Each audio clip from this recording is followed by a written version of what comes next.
एक सवाल आता है कि आप अपने उम्मीदवार कैसे चुनोगे। सब पार्टियां उम्मीदवार चुनती हैं, आप भी वैसे ही उम्मीदवार चुनोगे, आपके उम्मीदवार भी उसी तरह के होंगे। हमने पिछले कुछ हफ्तों में बहुत मनन किया इस सवाल पे। हमने कहा कि यह पार्टी बाकी सब पार्टियों से इस मायने में अलग होगी कि यहां जनता उम्मीदवार चुनेगी, हाईकमांड उम्मीदवार नहीं चुनेगी।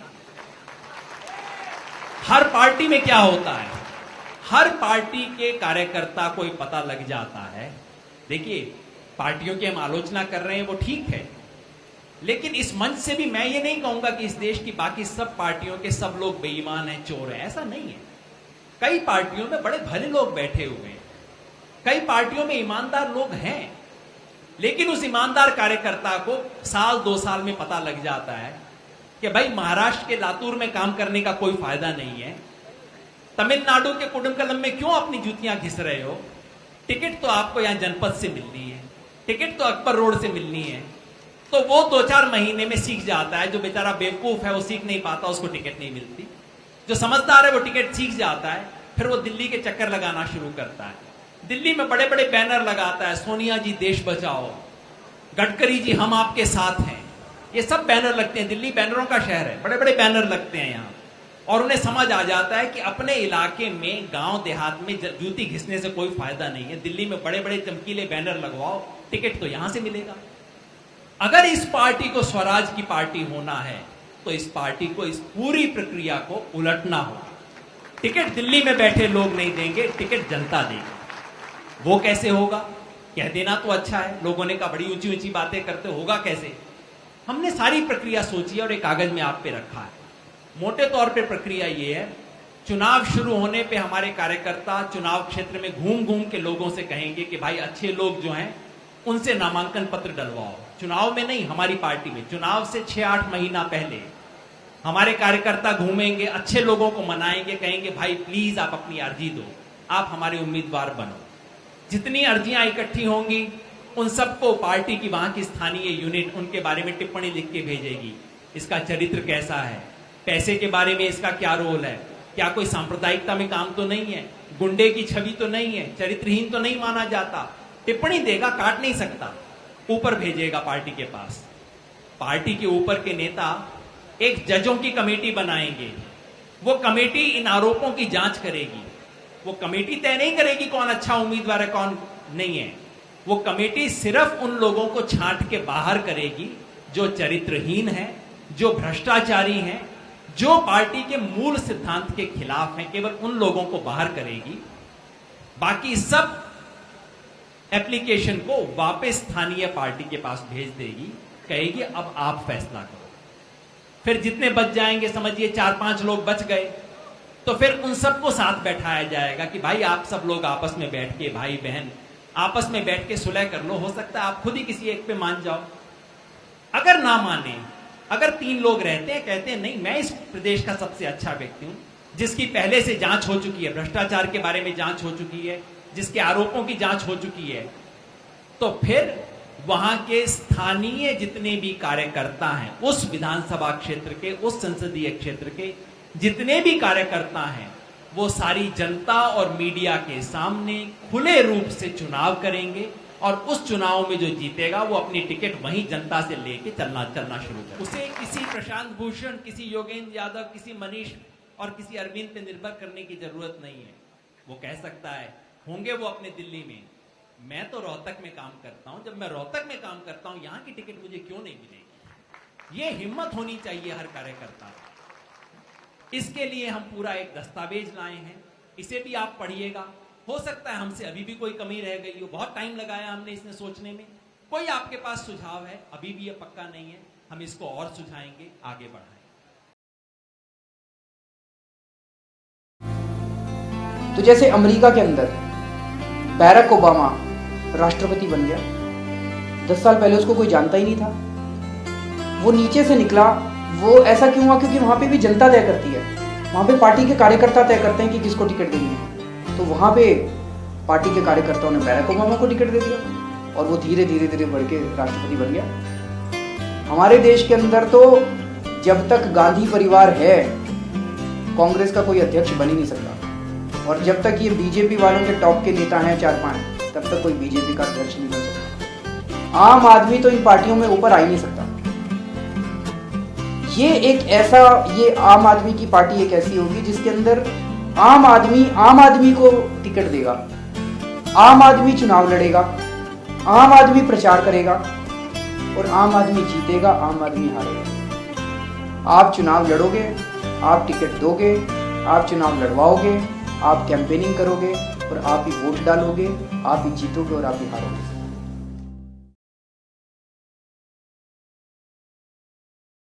बहुत सारे मुद्दे हैं इस देश के अंदर। देश बहुत बड़ा है, समस्याएं बहुत सारी हैं, बहुत सारे मुद्दे हैं। हमारा ये कहना है कि अभी क्या होता है, कोई भी मुद्दा होता है, किसी भी पार्टी में 4 आदमी कमरे में बैठ जाते हैं और कहते हैं भाई उनकी पार्टी का ये स्टैंड है। कैसे डिसाइड करते हैं स्टैंड? ऐसे लगता है जैसे उनको सारी दुनिया का ज्ञान उन्हीं 4 लोगों को, उन्हीं 5 लोगों को है, सारा ज्ञान है उनको कि सारी समस्याओं के समाधान। हम ऐसा नहीं मानते। वो लोग अपना स्टैंड कैसे तय करते हैं? वो वोट बैंक के हिसाब से तय करते हैं कि अगर इस मुद्दे पे हम ये स्टैंड लेंगे तो ये हिंदू हमें वोट दे देंगे, मुसलमान हमें वोट दे देंगे, दलित हमें वोट दे देंगे, किसान हमें वोट। वो वोट बैंक की राजनीति खेलते हैं। देश की परवाह नहीं है इन लोगों को। हम उल्टा करेंगे। जितने दूसरे मुद्दे हैं, हम अभी 30-35 मुद्दों के ऊपर अलग अलग कमेटी बना रहे हैं। इंडस्ट्री, एग्रीकल्चर, एजुकेशन, हेल्थ, इन सब चीज़ों पे हम कमेटी बना रहे हैं। ये कमेटियाँ सबसे पहला एक ड्राफ्ट तैयार करेगी, एक मसौदा तैयार करेगी, उसमें एक्सपर्ट्स होंगे। उस मसौदे को हम फिर अपनी पार्टी में नीचे गांव-गांव तक ले जाके चर्चा करेंगे, कार्यकर्ताओं से चर्चा करेंगे, फिर देश के लोगों से चर्चा करेंगे और जो एक आम सहमति बनेगी इन मुद्दों के ऊपर, वो हमारा पार्टी का स्टैंड होगा, वो आम आदमी पार्टी का स्टैंड होगा, वो आपका स्टैंड होगा और आपका स्टैंड आम आदमी पार्टी का स्टैंड होगा। इस तरह से हम मुद्दों के ऊपर स्टैंड तय करेंगे। हम 4 आदमी बैठ के कमरे के अंदर किसी भी मुद्दे पे स्टैंड तय करेंगे।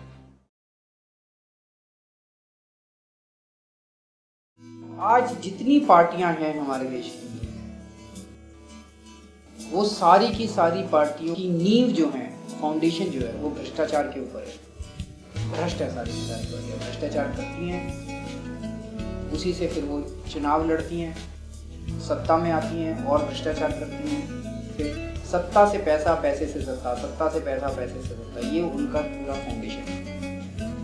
तो सबसे पहले तो इन पार्टियों के जो चंदे आते हैं उसको बिल्कुल ट्रांसपेरेंट होने की जरूरत है। अभी देखने में आया कि ये बड़ी बड़ी पार्टियां, इन्होंने कोयला घोटाला जो हुआ, जिन जिन कंपनियों को कोयले का आवंटन किया गया, उन सब कंपनियों ने इनको चंदा दे रखा था। ये रिश्वत देने का तरीका है कि आप हमें ठेके दो, हम आपकी पार्टी को चंदा देंगे, आप हमें ठेके दो, हम आपकी पार्टी को चंदा देंगे। इस तरह से ये सत्ता में आते हैं। और जब इनसे कहो कि आप लिस्ट दो चंदे की, तो लिस्ट नहीं देते। इसीलिए ये आम आदमी पार्टी जो है, हमने तय किया है कि हफ्ते भर के अंदर, आज चंदा आया, हफ्ते भर के अंदर उस चंदे की डिटेल्स हमारी वेबसाइट पर होनी चाहिए। तो जितने चंदे आएंगे हमारे पास, जितने डोनेशन आएंगे, वो सारे डोनेशन वेबसाइट पे होंगे। कई लोग आजकल आते हैं हमारे पास, कहते हैं जी आप बड़ा अच्छा काम कर रहे हो, हम आपको पैसा देना चाहते हैं, लेकिन आप हमारा नाम मत बताना क्योंकि सरकार हमें मारेगी। सरकार बहुत तंग कर रही है, हम लोगों को करती है, लेकिन हम उनको साफ साफ कह देते हैं कि भाई अगर चंदा देना है तो हम तो वेबसाइट पे नाम डालेंगे। आज़ादी की लड़ाई है ये,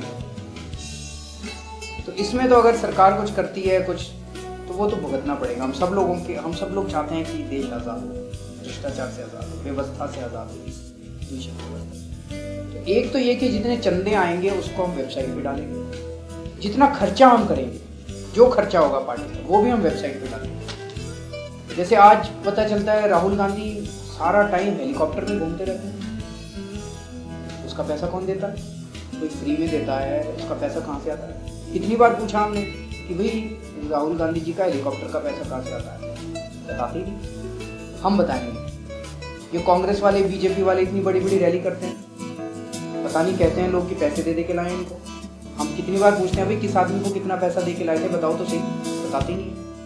हमारी रैली पे जो भी खर्चा होगा हम वेबसाइट पे डालेंगे, अभी भी डालते हैं। पिछले 1.5 साल से इस आंदोलन को किसने कितना पैसा दिया हमारी वेबसाइट पे है। कितना पैसा हमने खर्च किया, सारी ऑडिट रिपोर्ट वेबसाइट पे है, वो हम करेंगे और इन पार्टियों को चुनौती देंगे, तुम्हारे में दम है तो तुम करके दिखाओ।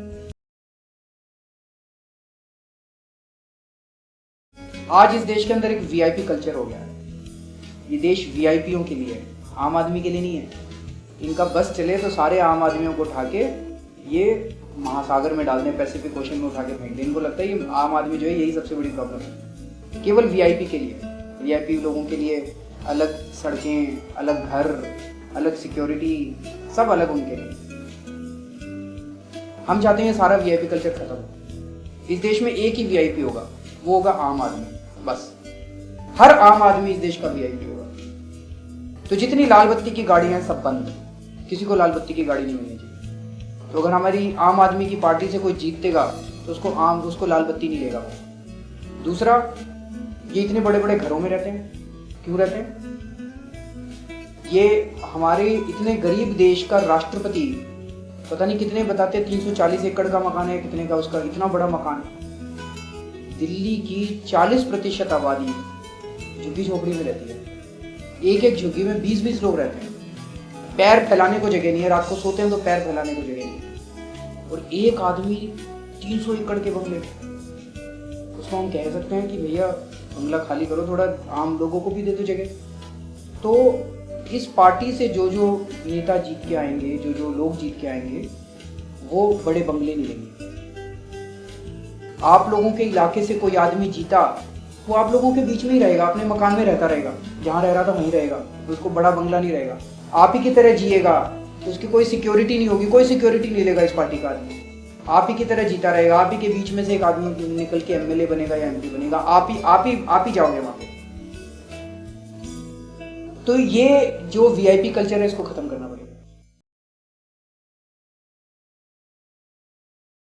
अगर पार्टी के अंदर किसी के ऊपर भ्रष्टाचार के आरोप लगता है, जैसे कांग्रेस में कलमाडी के ऊपर भ्रष्टाचार के आरोप लगते हैं, भाजपा के अंदर नितिन गडकरी जी के ऊपर भ्रष्टाचार के आरोप लगते हैं, तो पूरी पार्टी उसको बचाने के लिए दौड़ती है।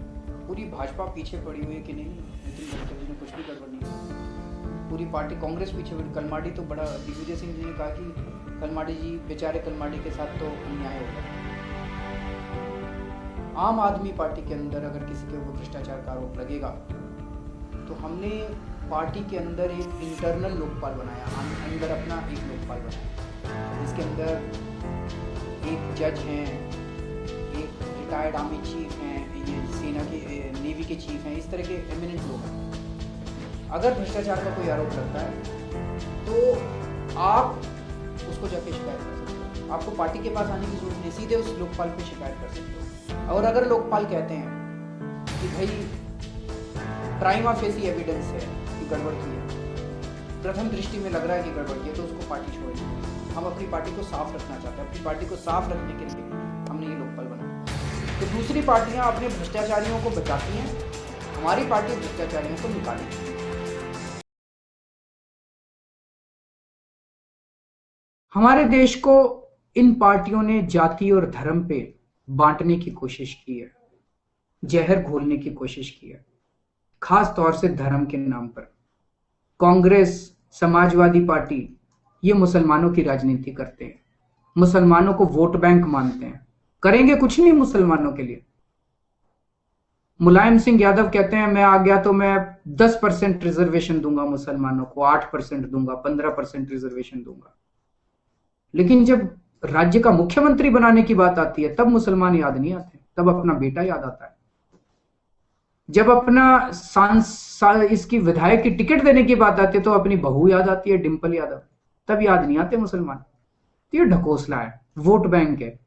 अगर इतनी चिंता होती कांग्रेस और समाजवादी पार्टी वालों को तो आज मुसलमान भाई और बहनों की ये हालत नहीं होती जो आज हालत है। जस्टिस सच्चर कमेटी में लिखा हुआ है कि आज कितने पिछड़े हैं मुसलमान भाई बहन।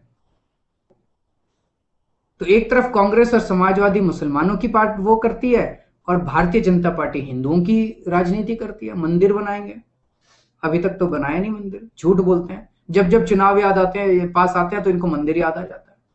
तो ये हमारे देश को बांटने की कोशिश कर रहे हैं।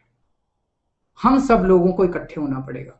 अगर हम इनकी बातों में आ गए और हमने धर्म की राजनीति करनी चालू कर दी तो सारा देश टूट जाएगा। ये देश सबका है, हिंदू मुस्लिम सिख ईसाई, इन सब लोगों ने मिलकर इस देश को बनाया है। आजादी की लड़ाई में सारे धर्म के लोगों ने कुर्बानी दी है, हर धर्म के लोगों ने कुर्बानी दी है। इनफैक्ट कई जगह तो 1857 का जो आंदोलन हुआ था उसके एक उसमें मैं गया था, एक जगह जहां पे आंदोलन हुआ था, वहां पे मैं पढ़ रहा था मेमोरियल के ऊपर। वहां पे जो मुसलमानों की ने जो शहादत दी थी उनकी संख्या हिंदुओं से ज्यादा थी। कई जगह हिंदुओं ने ज्यादा बढ़ चढ़ के हिस्सा लिया, कई जगह मुसलमानों ने ज्यादा बढ़ चढ़, हिंदू मुस्लिम सिख सबने बढ़ चढ़ के हमने सबने मिलकर एक आजाद भारत का सपना देखा था। इन पार्टियों ने सब गुड़ गोबर कर दिया। ये पार्टियां हमें बांटने की कोशिश कर रही है। दोबारा हम लोगों को साथ आना पड़ेगा। ये दूसरी आजादी की लड़ाई है। इस दूसरी आजादी की लड़ाई को भी हम सब लोगों को मिलकर लड़ना पड़ेगा। इन सारी पार्टियों में भाई भतीजों को टिकट मिलता है। दिग्विजय सिंह जी का बेटा अमेरिका से पढ़ के आया और उसको टिकट मिल गया कांग्रेस का। क्यों भाई? उसने देश की क्या सेवा करी? उसको क्यों टिकट मिला? हमारी पार्टी के अंदर, आम आदमी पार्टी के अंदर ये रूल होगा कि किसी के भी भाई भतीजे को, बच्चों को टिकट नहीं मिलेगा। एक परिवार से एक ही टिकट। ये वंशवाद हम लोगों को खत्म करना पड़ेगा। और ये सभी जगह, सारी पार्टियों में, कांग्रेस में, बीजेपी में, मुलायम सिंह जी का बेटा बनता है, मुलायम सिंह जी की बहू बनती है, दिग्विजय सिंह जी का बेटा बनता है, गांधी परिवार का पूरे देश की राजनीति पे कब्जा है, सबके बच्चे बन रहे हैं, सबके बच्चों को टिकट मिल रही है, बच्चों के बच्चे पॉलिटिशियन बन रहे हैं। इसको बदलना पड़ेगा। तो इस आम आदमी की पार्टी के अंदर आम आदमी को टिकट मिले और एक परिवार से एक आदमी को टिकट मिले। तो ये कुछ चीज़ें हैं जो कि आम आदमी पार्टी की दूसरी पार्टियों से बिल्कुल अलग है। क्या क्या अलग है? जो चीज़ें आज इस देश की राजनीति के लिए खतरा बनी हुई हैं, जो चीज़ें आज इस देश की राजनीति को भ्रष्ट कर रही हैं, वो सारी चीज़ें आम आदमी पार्टी बदलने की